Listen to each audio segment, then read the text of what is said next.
आप सभी को नमस्कार। एक प्रश्न पुनः एक बहन ने पूछा है जो जीवन के युद्ध में बहुत ही परेशान रही हैं और श्री माता जी के श्री चरणों में उन्हें आनंद की प्राप्ति हुई है। फिर भी बहुत सारे मसले जीवन के होते हैं जो चुनौती भरे आते रहते हैं, तो उसमें बहुत सारी बातें हैं। तो उनका यही प्रश्न था कि जब सब कुछ इस जीवन में कर्म से बंधा हुआ है और ये कहते हैं कि परमात्मा के बिना एक पत्ता भी नहीं हिलता है, तो हम ऐसा क्या कर्म करें और क्या न करें जब सब कुछ ईश्वर की मर्जी से होता है। तो फिर हमारा क्या औचित्य है, हम क्या करें आखिर। और दूसरा उसी में एक प्रश्न है कि अकर्मण्य क्या है, कोई अकर्मण्य कैसे हो सकता है। मनुष्य हमेशा कर्म करने से में बाध्य है कि वो करेगा तभी, चाहे वो भोजन के लिए हो, वस्त्र के लिए हो, सिर की छत के लिए हो, तो बिना कार्य तो वो कैसे जी सकता है।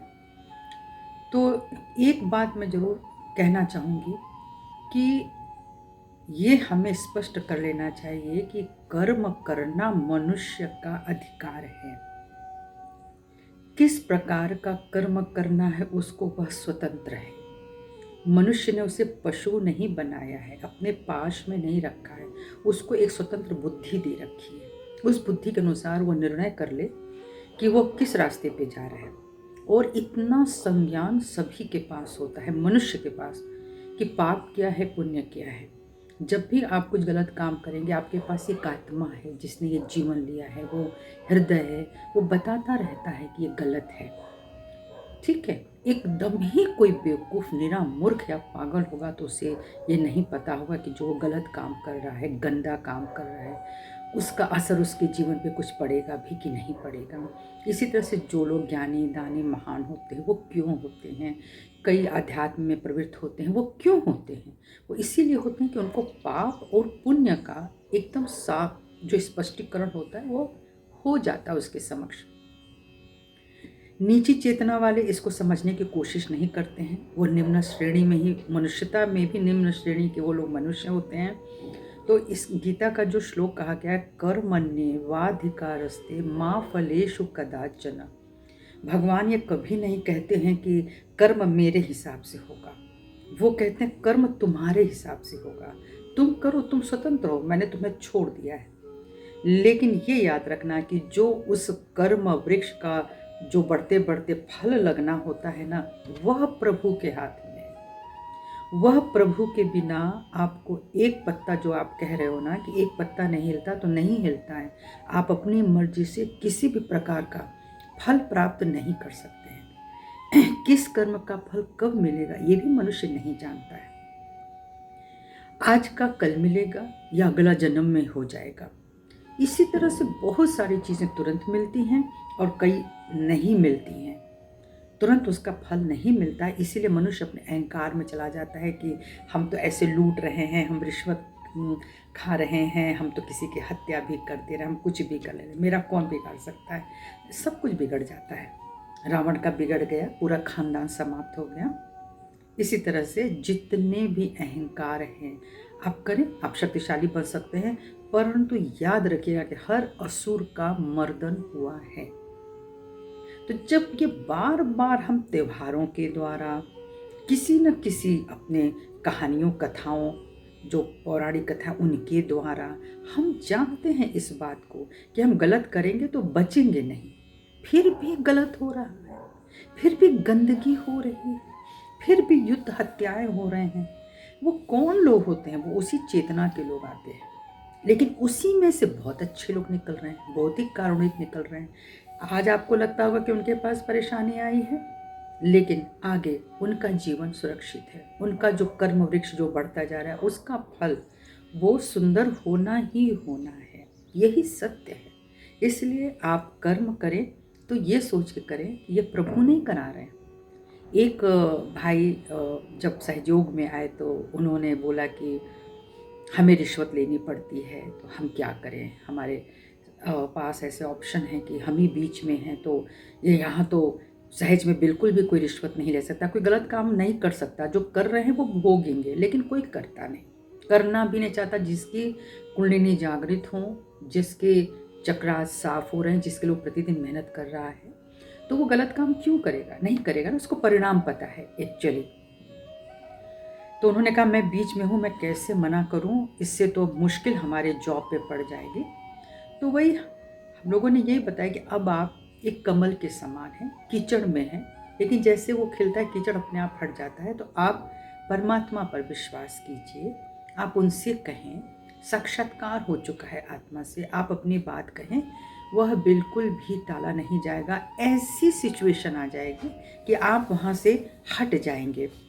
तो ये हो गई पहली बात। दूसरी बात हम लोगों ने ये देखा है कि हम लोग जब सहयोग में आते हैं, जैसे कि रिश्वत मना है, तो एक भाई को रिश्वत के नाम पे एक पूरी अटैची पैसे से भर करके दी गई और वो ले जा करके श्री माता जी के समक्ष रखते हैं, और वो ये सोचते हैं कि जब हम प्रभु के सामने रखेंगे तो वह स्वीकार्य हो जाएगा और उसके बाद वो पवित्र धन हो जाएगा और हम उससे अपने जीवन का संचालन करेंगे। ऐसा नहीं हो सकता। आपने कर्म किया, आपने प्रभु के चरणों में रखा, आपको लगा समर्पण हो गया, पर यह समर्पण नहीं है। गलत कार्य का कोई समर्पण हो ही नहीं सकता है। फिर बड़े बड़े डाकू मंदिर में जाते हैं, लोगों को लूटते हैं और गलत काम करते हैं, उसके बाद वो भवानी के भक्त होते हैं। और मंदिरों में देखिए तो आज वो डाकू ही लोग होते हैं, चाहे वो माथे पर तिलक लगा के बंदूक लेके न टहले, लेकिन बहुत सारे जो डाकू हो चुके हैं ना, जो डकैती डाल रहे हैं जीवन में प्रतिदिन, वो लोग जब बड़े बड़े मंदिरों में जाते हैं, चढ़ावे देते हैं, तो आपको क्या लगता है कि वो प्रभु स्वीकार कर रहे हैं? हो ही नहीं सकता है। अगर ऐसा होता तो सत्य इस धरती से उठ जाता, तो ऐसा नहीं है। तो करना क्या है? अब हम रिश्वत नहीं लेना है हमें। दूसरा, यही अकर्मण्य की स्थिति होती है जब हम साक्षात्कारी होते हैं, जब हम स्थित प्रज्ञ होते हैं, आत्मा स्थित हो जाते हैं, तब हम जो भी कर्म करते हैं वो प्रभु को याद करके करते हैं, चेतनता की अवस्था में करते हैं, उच्च चेतना की अवस्था में। हे परम परमात्मा, ये जो कार्य आपने हमको दिया है वह कार्य आप सिद्ध करें, आपके श्री चरणों में है। आप हमेशा अच्छा ही करेंगे, आप गलत नहीं कर सकते हैं। इस बात को आप हमेशा ध्यान में रखिएगा। तो यह है अकर्मण्य की स्थिति, जब हम अपना सरेंडर कर देते हैं प्रभु के श्री चरणों में। जो भी हमको जीवन मिला है, लेकिन हम अपनी चेतना को उच्च रखते हैं, और उस उच्च चेतनता की अवस्था में जाने के बाद ही अब हम जो भी कार्य करेंगे वो प्रभु को स्वीकार उनके श्री चरणों में, लेकिन मेरा जीवन सरल होगा, मेरी सोच सात्विक होगी, मेरा जो कर्म होगा वो कारुणिक होगा। तो इस तरह से जब हम अपना कर्म वृक्ष अब बढ़ा रहे हैं, तो उसका फल भी धीरे धीरे धीरे धीरे मिलेगा। धीरज रखना होता है, और सबूरी, जिसको श्री साईनाथ ने कहा है कि आप सबूरी रखें। तो हर जो गुरु आया है या हर जो दिव्य आत्माएं उतरी हैं, ये लोग कोई छोटे मोटे व्यक्ति नहीं थे। ये बहुत सारे लोग, एक दो के नाम नहीं गिनाए जा सकते। हमारा भारत का इतिहास भरा पड़ा है। ये लोग जो थे, उच्च आत्माएं, वो जो शब्द कह गए उसी शब्द को धर्म बनाया गया, जिसको हम कहते हैं 10 कमांडमेंट्स। जो हमारी नाभि चक्र के चारों ओर जो भवसागर है, वह 10 धर्मादेशों में चलता है। तो उसी में क्षमा है, करुणा है, दया है, धीरज है, प्रेम है, सात्विकता है, यानी अहिंसा है। तो ये जो चीज़ें हैं, ये जब हम जान जाते हैं, तो जब हम अपने नाभि चक्र से पार होते हैं, भवसागर से पार होते हैं, हृदय में आते हैं, तो उसका पूरा एक विस्तार होता है। तो आप शनय शनय जब अपने ऊर्जा चक्रों को पार करते हैं, समझते हैं, वहाँ स्थित डिविनिटी को समझते हैं, उस दिव्यता को समझते हैं, आप उस तरह से कार्य करने लगते हैं, तो आपके जीवन का जो फल है वो अच्छा होता जाएगा। दुख बहुत आएंगे, क्योंकि अब आप अच्छे हो गए ना, तो बहुत तेज़ी से चीज़ें कटेंगी, वो कर्मफल कटेंगे और सुंदर फल बनेंगे। इसमें आप बिल्कुल निराश न हो, आप अच्छे कर्म करते रहिए, प्रभु के श्री चरणों में डालिए कि प्रभु, मैं आज एक कसाई भी हूँ, तो इस कसाई के जो जीवन है उसमें आपको नित्य प्रति मेरा प्रणाम है, और इससे आप उबारेंगे। इसी तरह से अगर मैं ब्राह्मण हूँ तो मुझे लूटने का कोई अधिकार नहीं है। मुझे ब्रह्म का अगर ज्ञान नहीं हुआ, ब्रह्म का आचरण नहीं है, तो वैसे भी कोई ब्राह्मण नहीं होता।